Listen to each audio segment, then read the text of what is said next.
très rapidement parce que les vidéos s'adressent à du monde qui sont vite à comprendre.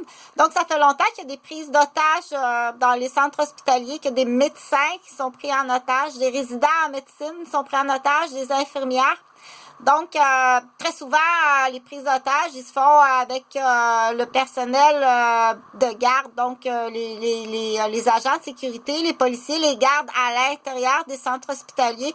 Très souvent, ils ont des cadeaux d'échange, sont engagés avec des cadeaux, des attraits.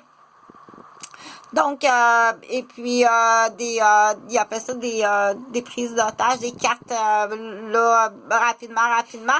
Ça s'adresse à des gens qui savent de quoi que je parle. Donc, les chefs d'accusation doivent être portés. Il y a beaucoup plus de prises en silence, de tais-toi, dis-les pas, puis beaucoup de... Puis pourquoi ça arrive? C'est sûr que quand en pédiatrie, on a des garçons qui arrivent avec de la chlamydia dans le cul. Ben souvent, le policier qui va arriver en arrière, c'est le mononcle ou le père lui-même, là. Donc, ils sont pas mal... on dit, vous êtes un groupe de fraternité. On dit maintenant, c'est des bleus, là. C'est un groupe. Ils sont classés comme en tant que groupe. OK? Donc, maintenant, je vais parler du rôle, c'est sûr, le petit docteur avec ton petit pyjama bleu, les médecins, pédiatres, chirurgiens pédiatres qui arrivent avec son beau petit pyjama bleu à côté de tout ça. C'est juste que tu vaux crissement pas grand-chose. Je vais te dire, tu vaux crissement pas grand-chose, OK?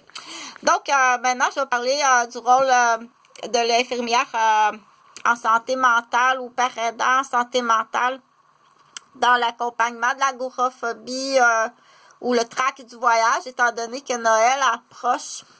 Donc, ça, le travail de l'infirmière ou du père aidant dans des milieux de transport, parce que le trac du voyage, même le Père Noël peut être anxieux. Les reines aussi peuvent être anxieux. Donc, est-ce que c'est vrai que c'est des enfants? Et ça, c'est joli. C'est une belle histoire qui est jolie. Est-ce que c'est vrai que les reines du Père Noël, c'est des enfants? Puis que le soir de Noël, whoopou, ils passent par un chemin. Je sais pas quel chemin qu'ils prennent. Ils rentrent par une porte, puis ils se transforment en petits reines. Puis toute la nuit de Noël, c'est pour ça que le lendemain, les enfants qui sont bien fatigués. Donc... il va revenir l'année prochaine. Il s'est trompé de porte. Ce sera pas long.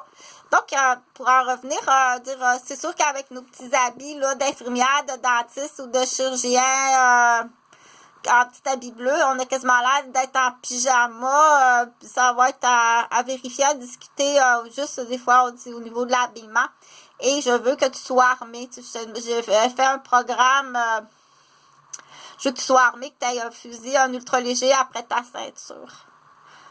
Donc, c'est des épaules ou des palettes de genoux. Là, pour ce qui est du tract du transport, c'est sûr qu'en tant qu'infirmière puis père aidant, travailler dans des milieux de transport, on a encore des problèmes avec ceux-là.